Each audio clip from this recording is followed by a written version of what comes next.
एक राजा था, उनका नाम सूर्यसेन था और वह बहुत बड़े दानी थे। उनका प्रतिदिन का नियम था, सवेरे जल्दी उठते, नदी में स्नान करके पूजा पाठ करते तथा उसके बाद गरीबों को दान दिया करते थे। तब जाकर वह अन्न जल ग्रहण किया करते थे। उनकी दयालुता की भावना देखकर उनके आस पड़ोस के शत्रु राजा भी मन ही मन बहुत प्रभावित होते थे। राजा सूर्यसेन के राज में प्रतिदिन सैकड़ों की संख्या में भिक्षुक आते थे। उन भिक्षुकों में दो व्यक्ति जिनका नाम रोहन और सोहन था, वे दोनों कई वर्षों से लगातार राजमहल में आते थे। अब तो राजा उनको नाम से भी पहचानने लगे थे। वे दोनों बहुत ईमानदार थे, अर्थात जितना एक दिन के लिए पर्याप्त होता उतना ही दान लिया करते थे। कई बार राजा ने उनको अधिक दान देने का प्रयास भी किया, किंतु वे दोनों सिर्फ उतना ही दान स्वीकारते जिससे उनको 2 वक्त का खाना मिल जाए। दोनों में एक विशेष बात यह थी कि दान लेने के बाद रोहन तो राजा का धन्यवाद करता, किंतु सोहन कहता था, हे ईश्वर, आपका धन्यवाद। राजा को लगता कि दान तो मैं देता हूँ, लेकिन सोहन ने कभी मुझे धन्यवाद नहीं करता, बल्कि हर बार वह ईश्वर का धन्यवाद करता है।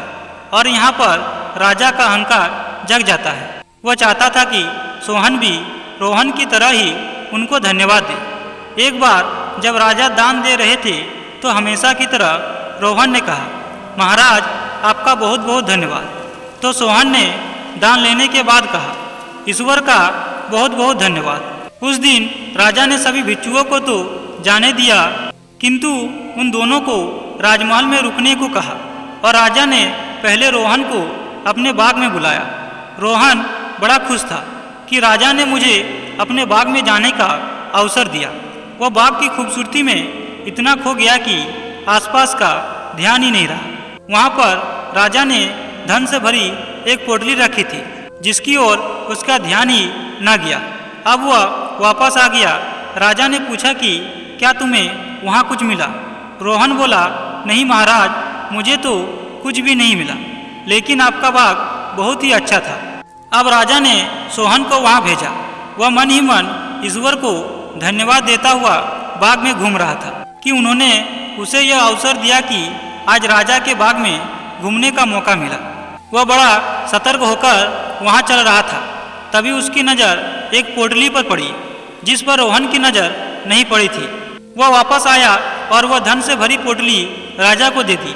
अगले दिन राजा ने रोहन को एक बड़ा सा कटहल दिया और सोहन को मात्र कुछ रुपये दे दिए, लेकिन सोहन ने हमेशा की तरह ईश्वर को धन्यवाद दिया। अब रोहन बेमन से उस कटहल को लेकर चल दिया और सोचने लगा कि राजा ने आज आखिरकार यह क्या दिया है, और उसने बाजार जाकर वह कटहल सब्जी वालों को बेच दिया। सोहन ने उन रुपयों का कटहल उसी सब्जी वाले से खरीदा और संजोग से यह वही था जिसे रोहन ने बेचा था। घर जाकर जब उसने वह काटा तो उसकी आंखें खुली की खुली रह गई। उस कटहल में से बहुत से सोने की मुद्राएं निकली। अगले दिन भिक्षा के लिए अकेला रोहन ही राजमहल पहुंचा तो राजा ने उससे सोहन के बारे में पूछा। रोहन ने राजा को बताया कि अब वह नहीं आएगा, उसे कहीं से सोने की बहुत सी मुद्राएं मिली है। अब वह एक अमीर आदमी बन चुका है। राजा ने अपना माथा पकड़ लिया। राजा ने सोचा कि मैंने कितना प्रयास किया कि रोहन दान के लिए हमेशा मुझे ही धन्यवाद देता है, इसकी मदद की जाए, लेकिन इसके भाग्य में धन था ही नहीं। सोहन ठीक ही हर बात के लिए ईश्वर का धन्यवाद करता था। उसके बाद राजा का घमंड टूट चुका था। अब राजा ने कहा, हे ईश्वर, मुझे सही राह दिखाने के लिए आपका बहुत बहुत धन्यवाद। मित्रों, अहंकार न सिर्फ व्यक्ति का सुख चैन छीनता है, बल्कि उसकी सोच को बहुत संकीर्ण बना देता है। अहंकार करने वाला व्यक्ति सबसे पहले भरोसा खोता है। वह दूसरों की प्रगति को देखकर ईर्ष्या करता है और उसके जैसा या उससे अधिक बनने की चेष्टा करता है। इस चक्कर में कई बार गलत राह पर चल जाता है और अपने लिए स्वयं ही मुसीबत को नियंत्रण देता है।